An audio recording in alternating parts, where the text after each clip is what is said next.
Hello and welcome back to Great British Biking Adventures. As you probably know, we're travelling the coastline of the United Kingdom. This is episode 9. This is actually the third and final episode of this day that started in Dartmouth on the South Devon coast, and in the last episode we got as far as Lyme Regis. In this episode we're going to travel the rest of what's known as the Jurassic Coast all the way to the Isle of Portland near Weymouth. That will actually bring this leg to an end as we travel back home after that, and we'll come back to this point at some stage in the future. We hope you're enjoying our adventure. Please like and subscribe if you are.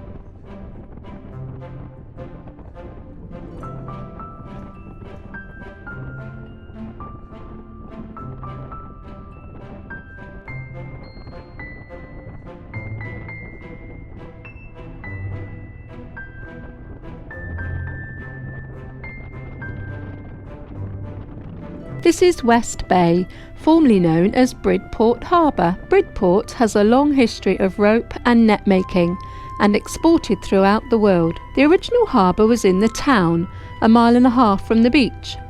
Constant silting of the River Brit led to the harbour relocating to the coast, but had to be moved again to its present location because of the battering this section of coast gets from the sea. Because it faces the southwesterly winds, there is constant movement of the beach material. Over the years, efforts have been made to protect West Bay, but it's a continual process. Most recently, they have been literally shoring up the coast with high banks of shingle.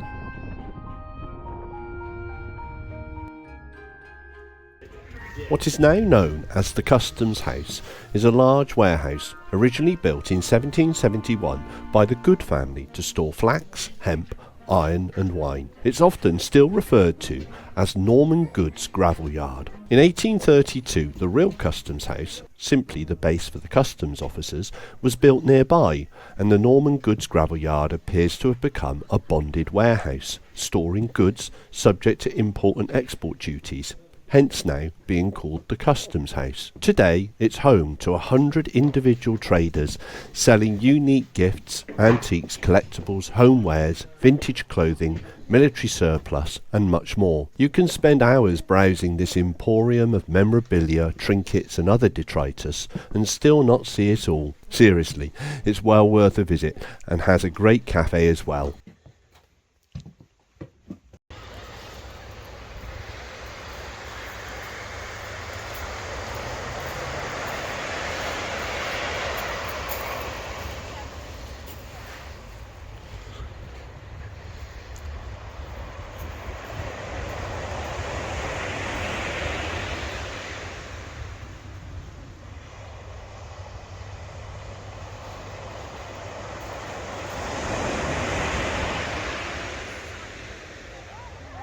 I'm not sure why or how, but West Bay has become a destination for bikers.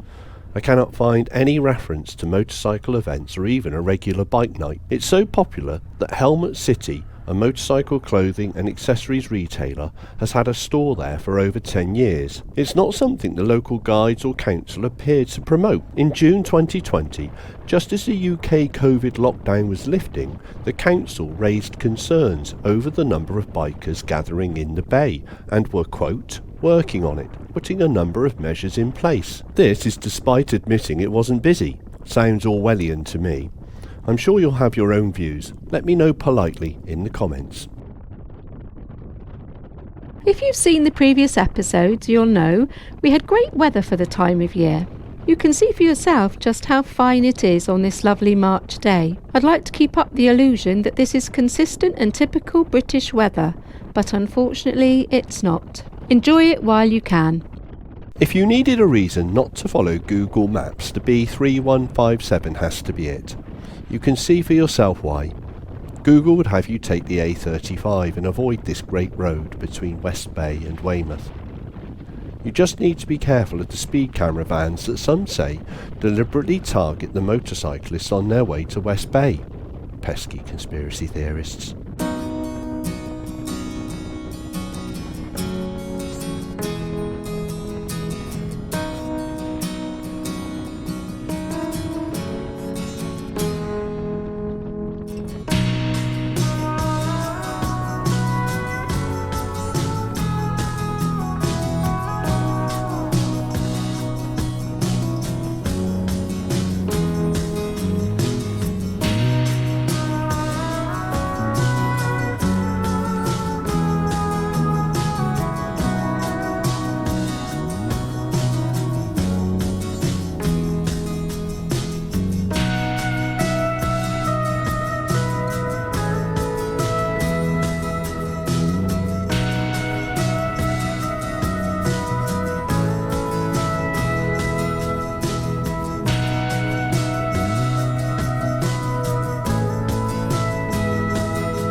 Down to our right is the famous sandbar of Chesil Beach. It runs for a length of 18 miles from West Bay to the Isle of Portland. Behind the beach is the Fleet, a shallow tidal lagoon, and both are part of the Jurassic Coast and a World Heritage Site. Nobody really knows how it came to be. I'll let you do your own research. It has been the scene of many shipwrecks and was named Dead Man's Bay by Thomas Hardy, the famous Dorset author. The beach provides shelter from the prevailing winds and waves for the town of Weymouth.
Chesil Beach connects the mainland with the Isle of Portland. We're riding along it now.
Portland Harbour is one of the largest man-made harbours in the world. It was made by the building of stone breakwaters between 1848 and 1905. It was a Royal Navy base and played prominent roles during the First and Second World Wars.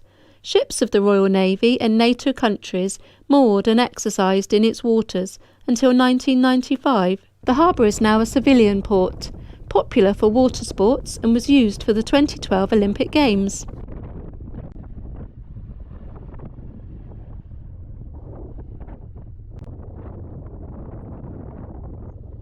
Portland has two prisons. Portland Prison was opened in 1848.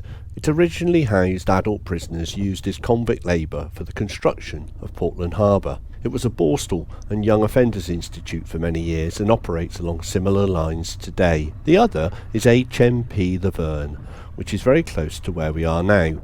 It was originally a military fort, the Verne Citadel. The citadel was built between 1857 and 1881 as Portland Harbour's main defensive fortification. By 1903, the citadel had become an infantry barracks. During World War I and II, the Verne became the headquarters of the Coast Artillery. It was first operated as a prison in 1949 and closed in 2014. It reopened in 2018. There are moats, high walls and fences everywhere. You can look up for yourself the type of prisoners held here, but here's a clue. Until recently, the disgraced former glam rock star Gary Glitter was imprisoned here.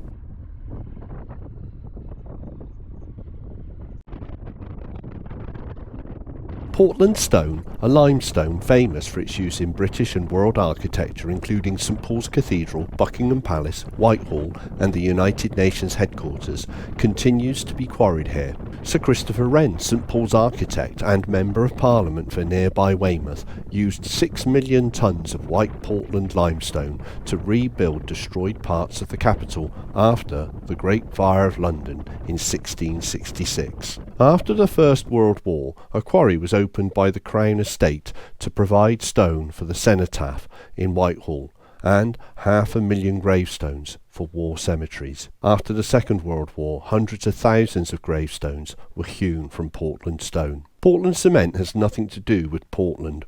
It was so named due to its similar colour to Portland stone when mixed with lime and sand.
At the very tip of the isle is what is known as Portland Bill.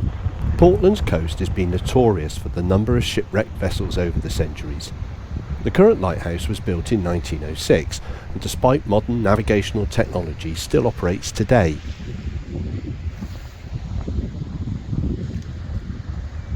There is also an obelisk known as the Trinity House Landmark. It was built in 1844 to warn ships of the low shelf of rock extending 30 metres south into the sea. The obelisk is made of Portland stone and is 7 metres in height.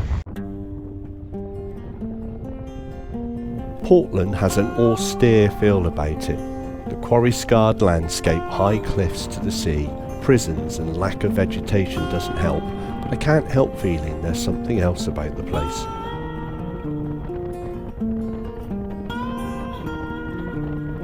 On a lighter note, the sun is still shining and there is no sign of rain, which we are pleased about, as it is time for us to make our way back home.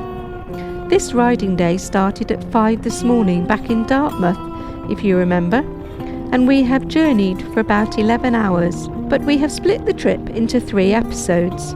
We have ferried over rivers, toured the English Riviera, admired beautiful buildings, travelled the Jurassic Coast, and soaked in the stunning cliff-top views. We are thankful there is lots more to explore, and we'll be planning our return to the south coast to resume our coastal adventure very soon. Like and subscribe to keep up with us.